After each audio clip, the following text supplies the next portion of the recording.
मेरा भोला है भंडारी, तेरा नाम जपे जो दुख हारी, सबके दुख करे मेरे दूर भोलेनाथ जी।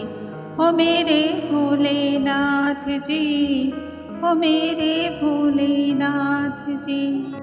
ओम नमो भगवती रुद्राय। नमस्कार दोस्तों, आज के इस वीडियो में हम जानेंगे भगवान भोलेनाथ को अर्पण किए जाने वाले बेलपत्र के बारे में।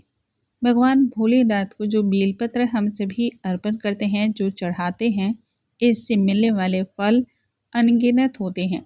यदि बेलपत्र को सही तरीके से, सही नियम और विधि के द्वारा आप तोड़ते हैं और उसके बाद आप भगवान शिव पर बेलपत्र को अर्पण करते हैं, तो माना जाता है इससे 1 करोड़ कन्यादान के बराबर फल की प्राप्ति होती है। भगवान शिव की पूजा में, भगवान शिवलिंग की पूजा में बेलपत्र के बिना पूजा संपूर्ण नहीं मानी जाती है। इतनी ज्यादा पुराणों में अहमियत बताई गई है। यदि बेलपत्र को सही नियम और विधियों के द्वारा आप अर्पण नहीं करते हैं, सही नियमों के द्वारा आप नहीं तोड़ते हैं, कुछ विशेष बातों का आप ध्यान नहीं रखते हैं इस दौरान, तो ऐसे में आपका चढ़ाया गया बेलपत्र जो है आपको फायदे की बजाय नुकसान देता है। वैसे तो कहा जाता है कि भगवान अपने भक्तों के भाव को देखते हैं, लेकिन यदि आप इन नियमों का पालन करते हैं तो इससे आपको जो भी आपकी मनोरथ होती है, मनोकामना होती है, जो आपकी भक्ति भाव होती है, वो संपूर्ण तरीके से निभाई जाती है, पूर्ण फल प्रदान करती है। आज के इस वीडियो में हम संपूर्ण नियमों के बारे में जानेंगे और किस प्रकार से भगवान भोलेनाथ को आप बेलपत्र अर्पण करें, कहाँ कहाँ अर्पण करें, जिससे आपकी समस्त जो भी इच्छाएं हैं वो पूर्ण हो, इसके बारे में आज हम बताएंगे। आइए वीडियो को हम स्टार्ट करते हैं। नमस्कार दोस्तों, कैसे हैं आप सभी? उम्मीद करती हूँ आप सभी स्वस्थ होंगे, सुरक्षित होंगे और आप सभी के उत्तम भविष्य की कामना करते हुए आज का ये वीडियो स्टार्ट करती हूँ। दोस्तों, बेलपत्र की उत्पत्ति माँ पार्वती के पसीने से हुई है, ऐसा स्कंद पुराण में कहा गया है। माँ पार्वती के पसीने से इतनी पवित्र पेड़ का, इतने पवित्र वृक्ष का निर्माण हुआ है। इस पेड़ की पत्तियों में जो ये 3 पत्तियां एक साथ जुड़ी होती हैं, इसमें त्रिदेव का वास माना जाता है। इसके साथ ही 3 पत्तियों के बीच वाला जो डंठल का हिस्सा होता है, उसमें माँ लक्ष्मी का वास माना जाता है।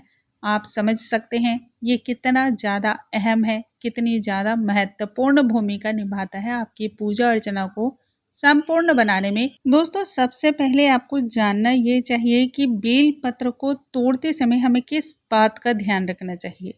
तो बेलपत्र को तोड़ते समय सबसे पहले आपको याद रखना है, आप जिस कामना के तहत बेलपत्र को तोड़ने जा रहे हो, उस कामना के लिए आपको बेल वृक्ष के नीचे खड़े होकर, हाथ जोड़कर बेल वृक्ष के नीचे आपको प्रार्थना करनी है।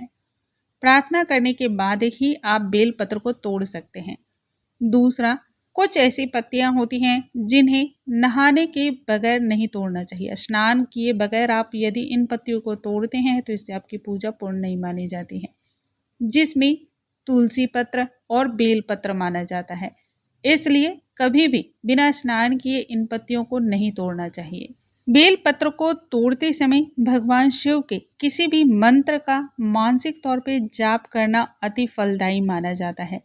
बेल पत्र को कभी भी चतुर्थी, अष्टमी, नवमी, चतुर्दशी, अमावस्या, संक्रांति काल, सोमवार, सूतक, पातक और ग्रहण काल के दौरान नहीं तोड़ना चाहिए।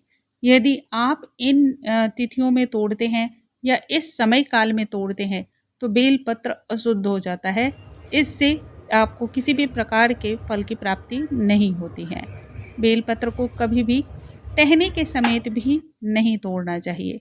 इसके अलावा जब भी आप भगवान शिव को शिवलिंग पर बेलपत्र को चढ़ाते हैं, उस समय 3 पत्तियों की जो ये डंठल होती है, नीचे जो ये गांठ जैसी बनी होती है, इसे हटा देना चाहिए।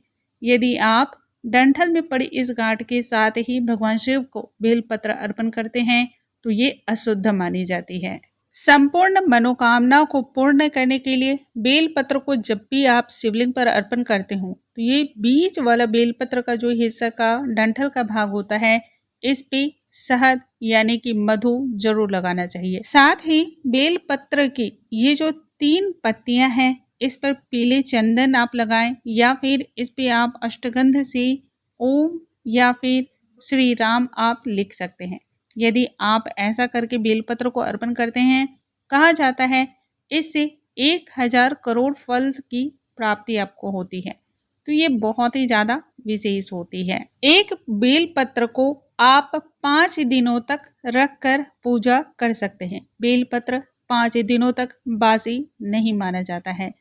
बेलपत्र यदि आपको दूसरे दिन चढ़ाने को ना मिले तो ऐसे में जो पहले बेलपत्र चढ़ा गया है उसे आप धोकर वापस से प्रयोग में ला सकते हैं। यदि आप किसी ऐसे स्थान पर रहते हो जहां पर बेल वृक्ष ना हो, बेलपत्र आपको उपलब्ध ना हो पाता हो तो ऐसे में आप चांदी के बेलपत्र का प्रयोग करें। कहा जाता है भगवान शिव को भगवान शिवलिंग के ऊपर बेलपत्र यदि आप चांदी का अर्पण करते हैं तो 1000 करोड़ कन्यादान के फल की प्राप्ति आपको मिलती है। प्रतिदिन आप चांदी के बेलपत्र को वापस से धोकर वापस से अर्पण कर सकते हैं। यदि आप चांदी के बेलपत्र अर्पण करते हैं तो इससे संपूर्ण दरिद्रता दूर होती है, सौभाग्य का उदय होता है। चांदी का बेलपत्र संपूर्ण मनोकामनाओं को पूर्ण करने वाला माना जाता है और घर से दरिद्रता का नाशक, साथ ही नकारात्मक ऊर्जाओं को भी खत्म करता है। बेलपत्र चढ़ाते समय आपको याद रखना है जो बेलपत्र का चिकना वाला हिस्सा होता है उसको शिवलिंग की तरफ आपको करके चढ़ाना है और जो रूखा हिस्सा है उसे ऊपर की तरफ रखना है। बेलपत्र को हमेशा 3 उंगलियों की स्पर्श से ही चढ़ाना चाहिए। बेलपत्र को हमेशा अनामिका, अंगूठे और मध्यमा उंगली की मदद से चढ़ाना चाहिए। भगवान शिव को बेलपत्र अर्पण करने के बाद आपको बेलपत्र के ऊपर जल की धारा चढ़ानी चाहिए। यदि आप इस प्रकार से जल की धारा देते हैं तो इससे आपको मानसिक शांति मिलती है, मस्तक आपका शांत होता है और आगे सोचने समझने की जो प्रक्रिया है वो बहुत ही तेज होती है। कहा जाता है जो भी व्यक्ति बेलपत्र अर्पण करने के समय इन बातों का ध्यान रखता है, इन विधियों इन नियमों के द्वारा बेलपत्र को भगवान शिव के ऊपर अर्पण करता है, उन व्यक्तियों के ऊपर कभी किसी भी प्रकार की विपदा, आफत, मुसीबत नहीं आती है और समय आने वाली दुर्घटना भी टल जाती है। दोस्तों, मुझे उम्मीद है आज की ये जानकारी आप सभी को बहुत अधिक पसंद आई होंगी। ऐसी और भी जानकारियों के लिए हमारे चैनल पे बने रहें। अगले वीडियो में एक नई जानकारी के साथ हम फिर से मिलेंगे। तब तक के लिए नमस्कार दोस्तों।